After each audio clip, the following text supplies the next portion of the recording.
Gunfire and betrayal left a notoriously ruthless underboss confined to a wheelchair, swearing vengeance on his enemies and terrorizing his staff. He chewed through elite nurses in days. Then came a clumsy, loud, unapologetically plus-sized woman who spilled iced macchiato on his custom Italian shoes and changed his empire forever. Gabriel Moretti did not tolerate pity. For 34 years, he had been a predator in a city of prey, a man whose mere whisper could alter the political landscape of the entire East Coast. But 6 months ago, a coordinated hit ordered by the Russo family had stripped him of his mobility. A bullet had fractured his lower spine, leaving his legs utterly useless.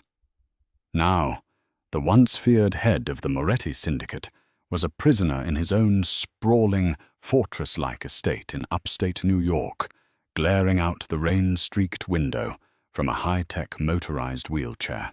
He had fired 13 caregivers in the past 4 weeks. Some were too timid, shrinking under his icy glare. Others were too clinical, treating him like a fragile medical specimen, rather than a man. The last one had looked at with watery, sorrowful eyes when he struggled to transfer himself to his bed. He had thrown a crystal decanter of scotch at the wall and ordered her out before she could even clock in. "Boss, the agency sent another one," Vincent Conti said, leaning against the heavy oak doors of the study. Vincent, Gabriel's most trusted enforcer and acting underboss, looked exhausted. "And frankly, we are running out of agencies. Send her in, break her spirit, and pay her for the week so she doesn't sue," Gabriel muttered, not turning his chair around. "I give this one 10 minutes. "I don't know, Gabe. This one's different," Vincent muttered, rubbing the bridge of his nose. The heavy doors swung open, not with a respectful click, but with a dull thud as someone seemingly kicked them wide. Penelope Jenkins stumbled into the suffocatingly dark, intimidating study. She was breathing heavily, a damp umbrella tucked under one arm, a massive canvas tote bag sliding off her shoulder, and a half-empty plastic cup of iced macchiato gripped in her hand. Penelope. Penny to anyone who could stand her chaotic energy for more than 5 minutes, was not the standard-issue private nurse. She was unapologetically fat, her soft, generous curves pouring into a brightly colored, mismatched floral blouse and dark, stretchy trousers. Her thick thighs rubbed together with an audible swish as she hurried into the room, her messy bun clinging to her head for dear life. She took one look at the priceless Persian rugs, the mahogany walls, and the terrifying men in tailored suits, and loudly sighed. "Look, I know I'm late," Penny announced, her voice booming across the quiet study. "My Honda Civic decided to overheat on your driveway, which is approximately the length of a small country. I had to walk the last mile. In the rain. I am chafing in places that should not see friction." Gabriel slowly rotated his wheelchair, his sharp, aristocratic features set in a mask of absolute lethal coldness. His dark eyes dragged over her, taking in her flushed, round cheeks, her completely disheveled state, and the absolute lack of terror in her posture. "Do you know who I am?" Gabriel asked, his voice a low, gravelly threat that usually made grown men weep. Penny narrowed her hazel eyes, marching closer. "Gabriel Moretti, paraplegic, L1 incomplete. History of extreme irritability, hostility toward medical staff, and refusing physical therapy. You need a live-in caregiver because you fired the last 13, and the agency offered me double pay to walk into the lion's den." She stopped right in front of his wheelchair. She was panting slightly, smelling of rain, cheap vanilla perfume, and exhaustion. I have a massive student loan, Penny continued, pointing a manicured, chubby finger at him. A cat that requires a specialized renal diet, and an ex-boyfriend named Chad, who stole my security deposit. I need this money, Mr. Moretti. I don't care if you're the devil himself, as long as the check's clear. Vincent shifted nervously near the door, expecting Gabriel to pull the Beretta from his desk drawer. Instead, Gabriel stared at her, genuinely thrown off balance. There was no pity in her eyes, just profound, exasperated exhaustion. You are unfit for this environment, Gabriel said softly. You are chaotic. You are improperly dressed. You are... Before he could finish his insult, the wet umbrella under Penny's arm slipped. In a frantic, uncoordinated attempt to catch it, she lunged forward. Her hand clamped down on the umbrella, but the sudden movement caused the plastic cup in her other hand to crush inward. The lid popped off like a gunshot. A geyser of caramel-iced macchiato exploded outward, splashing directly across Gabriel's crisp black dress shirt, his lap, and his custom leather shoes. The room went dead silent. Vincent instinctively reached for the holster under his jacket. Penny froze, horror washing over her round face. She looked at the ruined shirt, the dripping iced coffee, and then slowly met Gabriel's eyes. His gaze was murderous. The temperature in the room seemed to drop 20 degrees. Penny swallowed hard. I can wipe that. If you touch me, Gabriel whispered, a muscle ticking in his jaw. I will have Vincent bury you under the rose garden, Penny blinked. Then, incredibly, a nervous, bubbling laugh escaped her lips. She slapped a hand over her mouth, trying to muffle it, but her shoulders shook. It was a coping mechanism for stress, but to the two dangerous men in the room, it looked like sheer insanity. I'm sorry, she snorted, grabbing a handful of napkins from her tote bag and tossing them directly at his chest. It's just, you said rose garden like a mafia stereotype from a bad movie. Do you guys actually do that? Gabriel looked at the crumpled napkins, sitting in the puddle of caramel coffee on his lap. He looked at the fat, wheezing woman, who was currently trying to suppress a giggle fit in the face of her own execution. For the first time in 6 months, the suffocating, dark rage in Gabriel's chest fractured. Vincent, Gabriel said, his voice flat. Yes, boss. Cancel the other interviews. Show Ms. Jenkins to her quarters. She starts now. Penny stopped laughing, her jaw dropping. Wait. Really? I got the job? Don't make me regret it, Penelope, Gabriel sneered, backing his motorized chair up. And someone get me a towel. The first 3 weeks were a battlefield, but not the kind Gabriel was accustomed to. Penny was a hurricane of soft flesh, loud opinions, and flagrant disregard for the unspoken rules of the Moretti household. She refused to wear the standard scrubs, opting instead for wildly patterned leggings and oversized sweaters that swallowed her torso, but clung lovingly to her wide hips. She sang off-key while administering his morning medications. She argued with the heavily armed guards about their dietary choices, insisting that the men consuming so much red meat were heading for gout. Most shockingly, she treated Gabriel not as a broken mob boss, but as an exceptionally stubborn man. You have to do the leg stretches, Gabriel, Penny said one Tuesday afternoon. The rain was pounding against the floor-to-ceiling windows of the physical therapy room. I said no, Gabriel growled, sitting rigid in his chair. They are useless.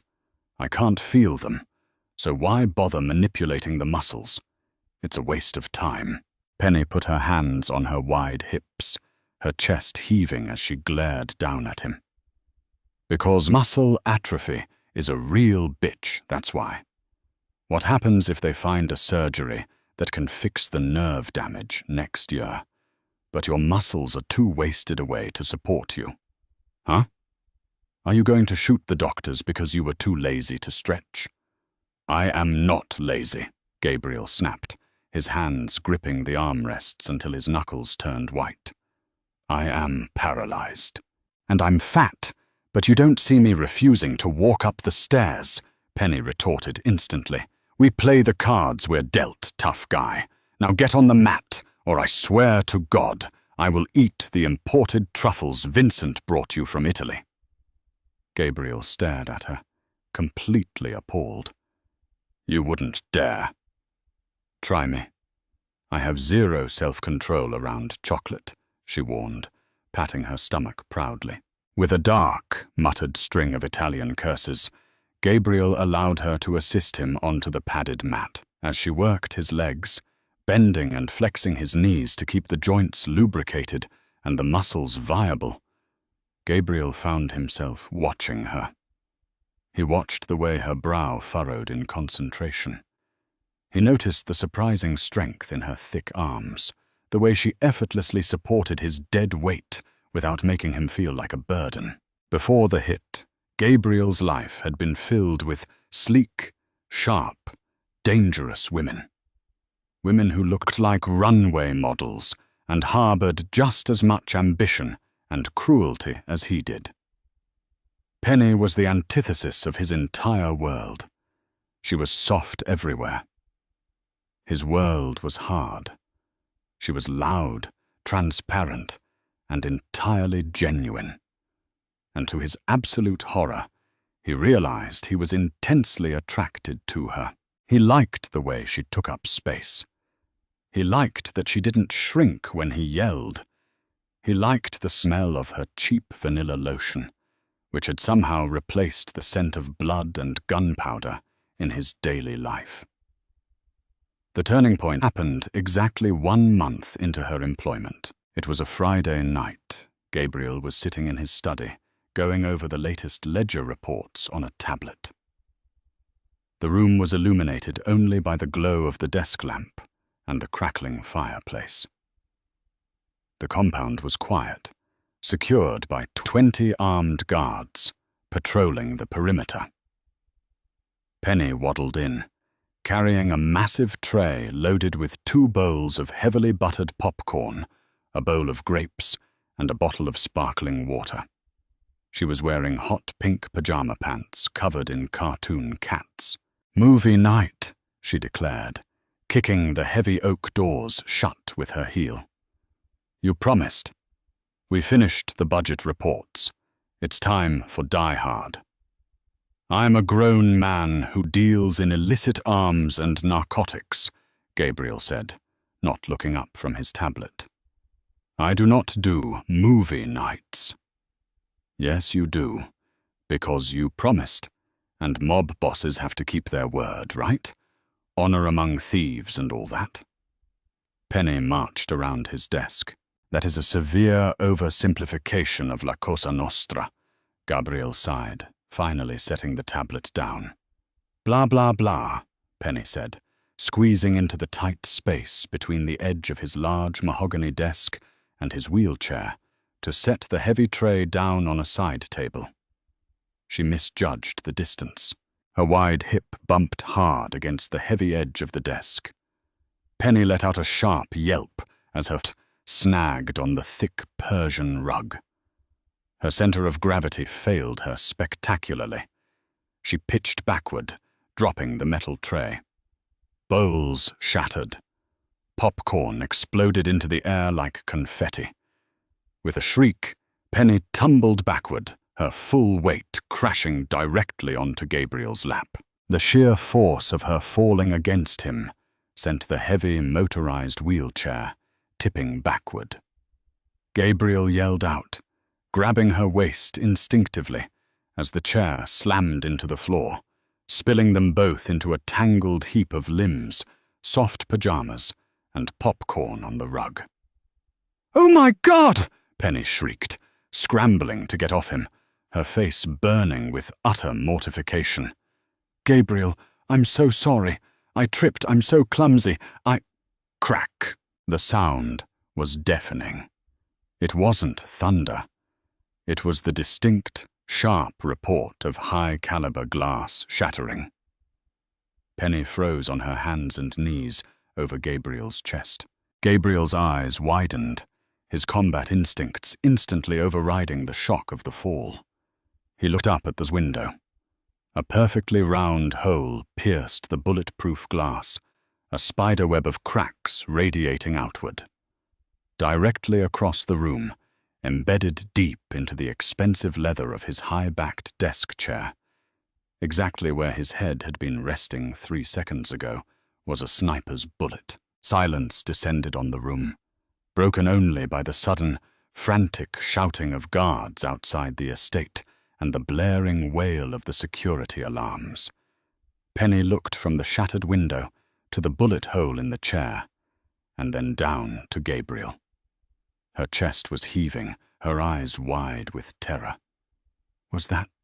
she whispered, her voice trembling. "A .52 caliber armor-piercing round," Gabriel said, his voice eerily calm as his hands tightened on her hips, keeping her pinned to the floor, out of the line of sight.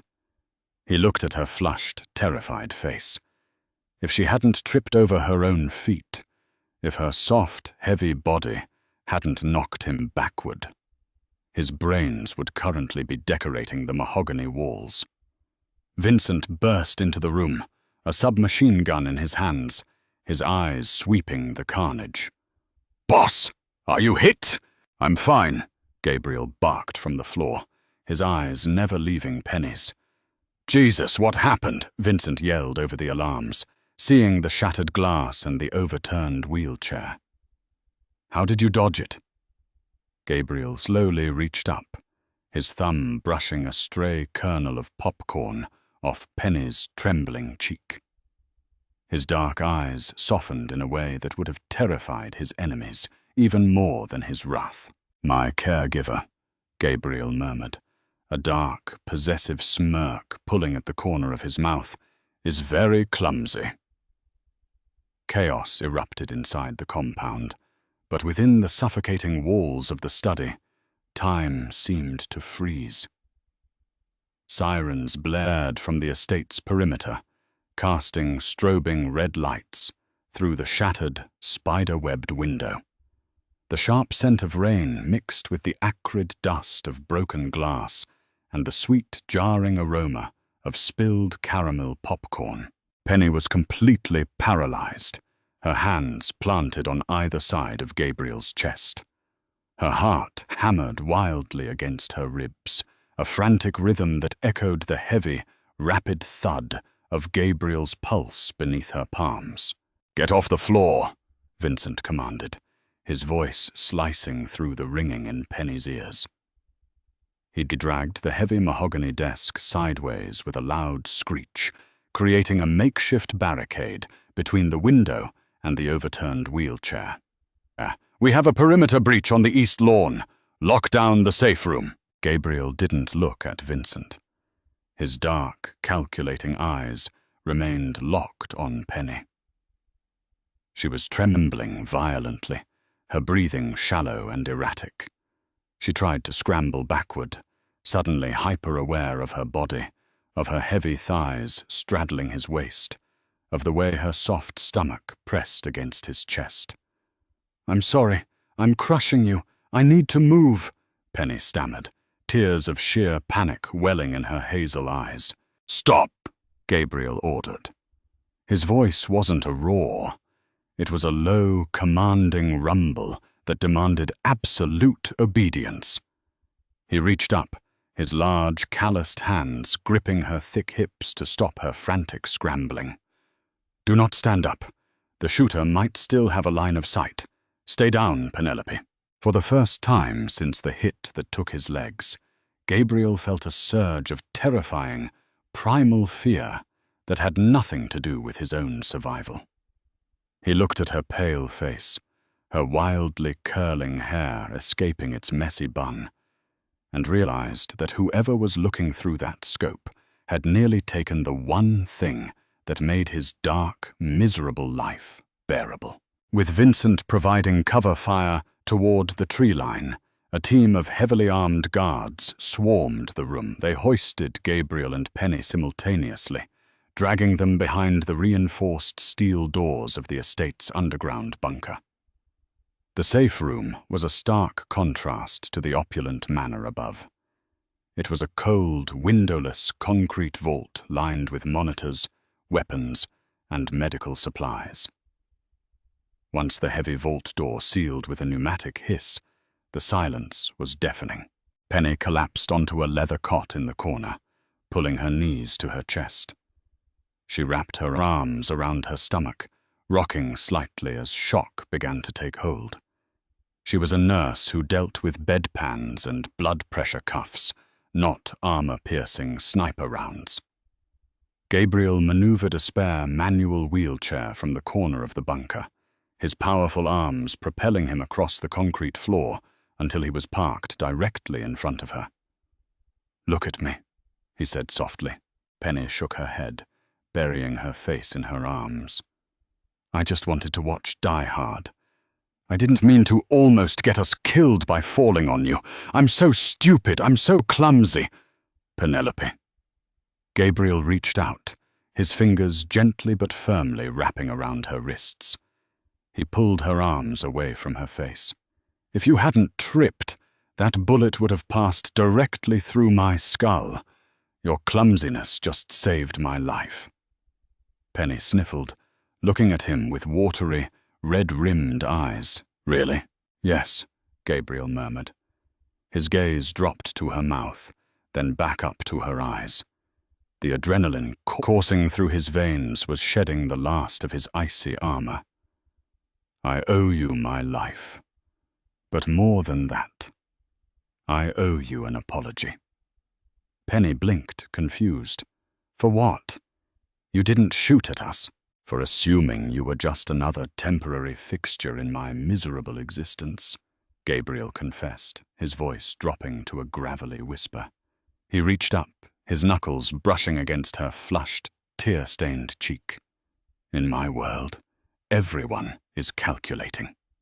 Everyone moves with precision and deadly intent. You barged into my home, spilled coffee on my shoes, yelled at my guards, and completely upended my life. You are soft, chaotic, and entirely real, and I am entirely captivated by you." Penny's breath hitched. She looked down at herself, at her hot pink pajama pants, stretched over her wide hips, at her fleshy arms, and the soft curve of her double chin. "Gabriel, look at me. I'm not exactly mob wife material. I'm not sleek or dangerous.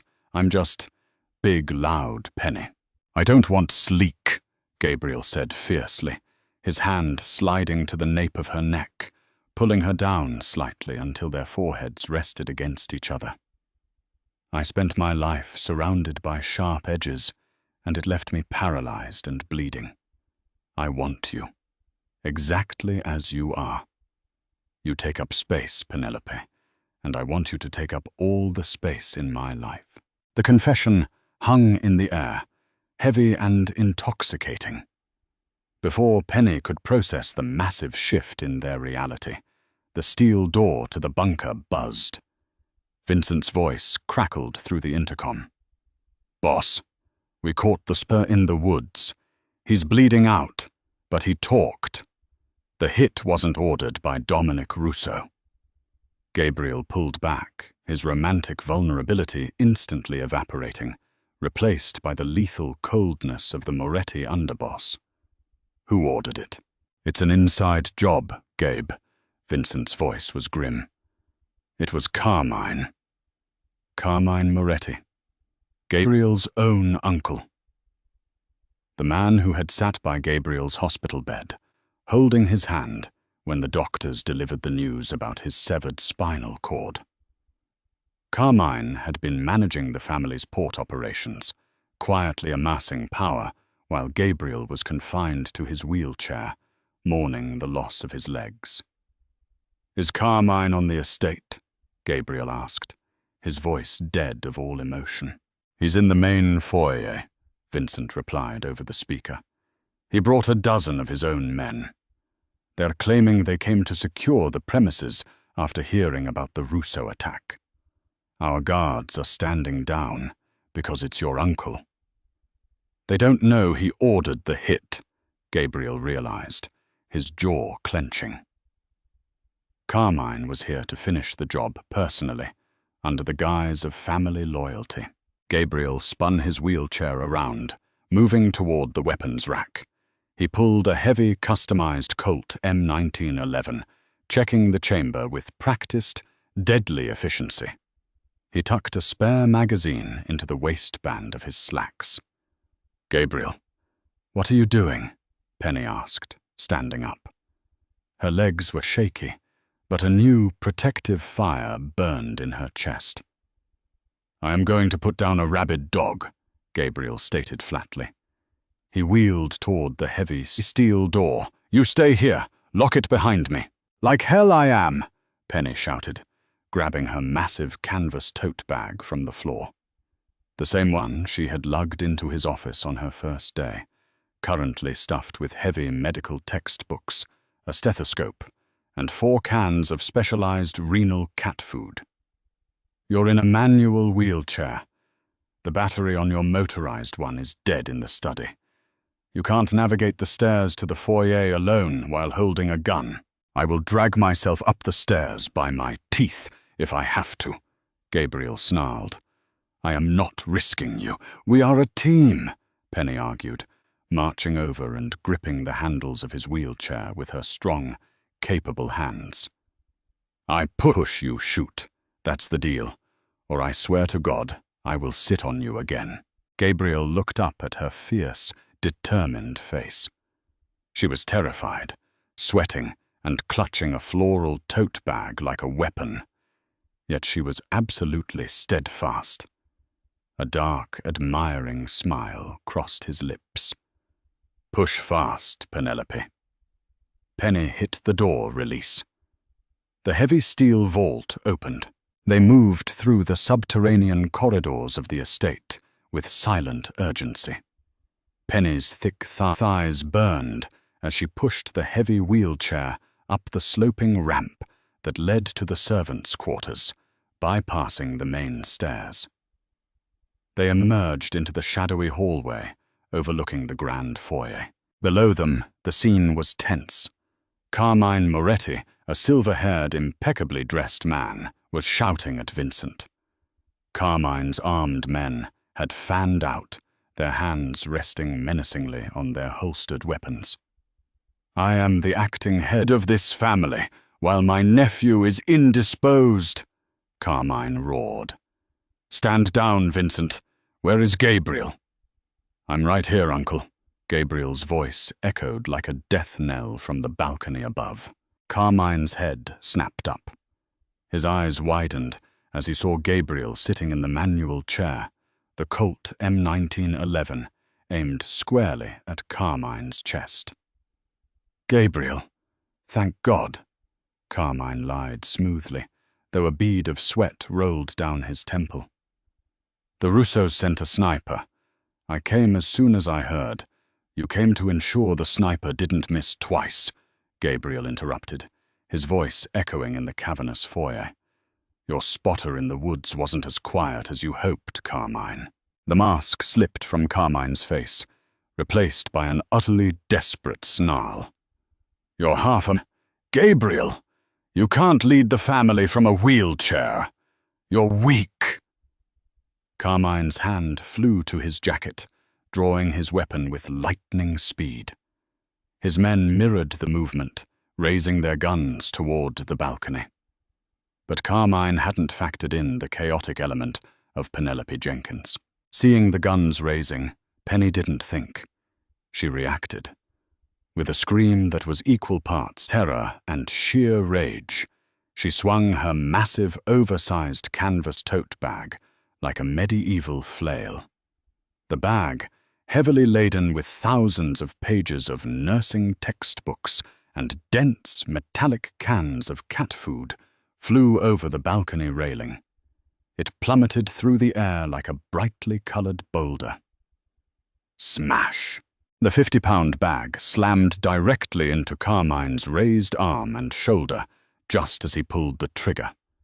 His shot went wildly into the crystal chandelier above. The sheer weight of the bag knocked the older man completely off his feet, sending him crashing into the marble floor with a sickening crunch. The momentary distraction was all Gabriel and Vincent needed. Gabriel's colt barked twice. 2 of Carmine's most loyal guards dropped before they could even aim. Down below, Vincent and the loyal estate guards drew their weapons, immediately outgunning the remaining traitors, who quickly dropped their guns and surrendered upon seeing their boss unconscious under a floral tote bag. Silence rushed back into the grand foyer, punctuated only by the groans of the wounded and the tinkling of shattered crystal falling from the ceiling.